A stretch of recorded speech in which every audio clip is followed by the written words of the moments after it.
کچھ نہیں ہے.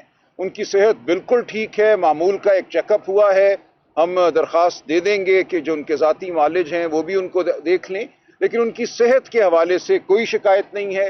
پھر ایک اور بات چلی کہ شاید ان کو جیل میں سحری نہیں دی جا رہی یا ان کو عبادت میں کوئی خلل ڈالا جا رہا ہے, ایسا بھی کچھ نہیں ہے. تو یہ باتیں غلط ہیں, یہ لوگ کیوں کرتے ہیں آپ خود سمجھ سکتے ہیں. یہ باتیں پھیلا کے ریٹنگ لینے کی آسان طریقہ ہے لوگوں کا. جی یہی ہے, لوگوں کو اشتعال دلانا, لوگوں کو مشتعل کرنا.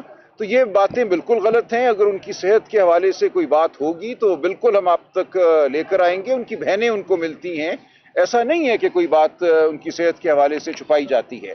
تو اس حوالے سے بالکل آپ مطمئن رہیے. راجہ صاحب, آپ کے اپنے منسٹر سیف جو ہے وہ خان صاحب کے بارے میں اس طرح کی باتیں کر رہے ہیں کہ ان کو جیل کے اندر ان کی سہولیات نہیں جا رہی, ان کو نماز نہیں پڑھنے دی جا رہی, تو ان کی صحت ٹھیک نہیں ہے. کیا ان کو کون سی ایسی ان کے پاس چیز ہے جو وہاں پر ان کی چیزیں پہنچ رہی ہیں؟ دیکھیں, میں نے تو عرض کر دیا نا کہ جو میں نے آج معلوم کیا ہے, جو مجھے نظر آیا ہے, ایسی کوئی بات نہیں ہے. خان صاحب بالکل ٹھیک ہیں. ظاہر ہے جیل جیل ہوتی ہے, جیل کوئی آسان جگہ نہیں ہے, وہ قوم کی خاطر جیل میں ہیں. لیکن یہ کہنا کہ ان کو کوئی جسمانی سطح پہ کوئی دشواری ہے یا عبادت یا خوراک کے حوالے سے ہے, یہ غلط ہے. سلمان صاحب یہ بتائیے گا کہ آج خان صاحب نے کوئی انتظامی معاملات میں جی خان صاحب نے بتائیے گا. دوسرا یہ کہ ترجمان جو مشرف ان کو بھی ہٹا دیا گیا ہے, کیا وجہ ہے, کیا معاملات چل رہے ہیں پارٹی کے اندر؟ باہر بھی باتیں ہو رہی ہیں, سوشل میڈیا پہ کہ لیڈرشپ کام نہیں کر رہی ہے, خان صاحب سے ملاقات کا معاملہ ہے, پٹیشن نہیں کر رہے ہیں, ان کو فالو اپ نہیں کیا جا رہا ہے. جی دیکھیں, خان صاحب نے بڑی وضاحت سے آتے یہ کہا کہ دیکھو یہ جو حملہ ہوتا ہے نا لیڈرشپ پہ, کہ لیڈرشپ کچھ نہیں کر رہی اور یہ وہ لوگ کرتے ہیں جو چھوڑ چکے ہوئے ہیں پارٹی کو, جو بگوڑے ہیں, وہ عوام میں یا پی ٹی آئی کے سپورٹرز میں اپنی جگہ بنانے کی کوشش کر رہے ہیں. تو خان صاحب اس بارے میں بالکل واضح تھے کہ اس کا جواب ہم نے کیسے دینا ہے, اس حوالے سے بھی انہوں نے ہدایات دی ہیں. ان کو بالکل اپنی پارٹی سے کوئی شکایت نہیں ہے, ہم ان کو ہر چیز سے مطلع رکھتے ہیں, ہر ہفتے ان سے ملاقات, کم از کم ایک ملاقات تو ہو ہی رہی ہے. تو جو آگے کا لایا عمل ہے اس پہ کچھ بات ہوئی ہے, اور جو سیاسی ان کے جو رفقا ہیں ان سے 5 مہینوں سے ملاقات نہیں ہو سکی. آپ دیکھتے ہیں عمر ایوب صاحب آتے ہیں, صاحبزادہ حامد رضا آتے ہیں, اسد کیسر آتے ہیں, ان کو ملنے نہیں دیا جاتا. تو اس حوالے سے انہوں نے واضح ہدایات دی ہیں, اور اس حوالے سے جو کچھ کمی رہی ہے ماضی میں اس کو ہم انشاءاللہ اب دور کریں گے. اور جیل کے تمام معاملات کے حوالے سے انہوں نے چودھری ظہیر عباس کو اپنا وکیل مقرر کیا ہے, بشرا بی بی صاحبہ نے بھی اور عمران خان صاحب نے بھی.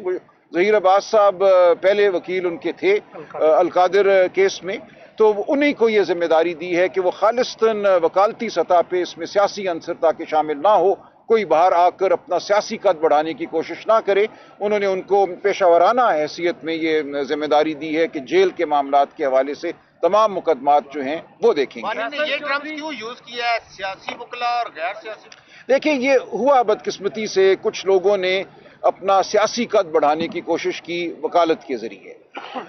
تو یہ اچھی بات نہیں ہے. جو وکیل ہے اس کو وکالت کرنی چاہیے. جس کو خان صاحب دیں کوئی سیاسی عہدہ اور کہیں کہ تم سیاست کرو, سیاست اسی کو کرنی چاہیے. لیکن بہرحال یہ بات اپنی جگہ ہو گئی.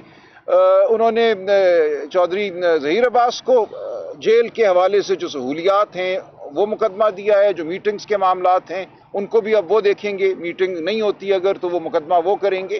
ہمیں اب کافی امید ہے کہ یہ معاملہ سٹریم لائن ہو جائے گا. اور نیاز اللہ نیازی صاحب جو ہیں ان کو خان صاحب کا سپوکس پرسن مقرر کیا گیا ہے.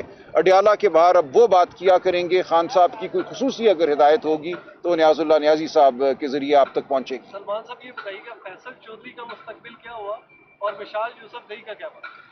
دیکھیں, بشرا بی بی نے اپنے 4 جو ہیں فوکل پرسن کہہ لیں وہ مقرر کیے ہیں. نعیم پنجھوتا صاحب ہیں, جی مبشر صاحب ہیں, خالد چودھری صاحب ہیں اور رائے صاحب, جی اور رائے سلمان صاحب.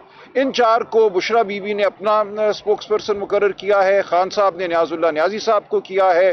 جیل کے مقدمات میں نے عرض کر دیا چودھری ظہیر عباس دیکھیں گے. تو یہ ہے ٹیم. فیصل چودھری صاحب بہت ساری پٹیشنز لے کے چل رہے ہیں, تو آپ ان سے اختیارات واپس لیں؟ جی, ان کو ہدایت کی گئی ہے کہ وہ تمام پٹیشنز جو ہیں چودھری ظہیر عباس کے حوالے کر دیں. سلمان صاحب یہ بتائیے گا, جو آپ کا اپوزیشن الائنس بن رہا ہے اس میں ابھی تک مولانا فضل الرحمان شمولیت نہیں اختیار کر چکے ہیں.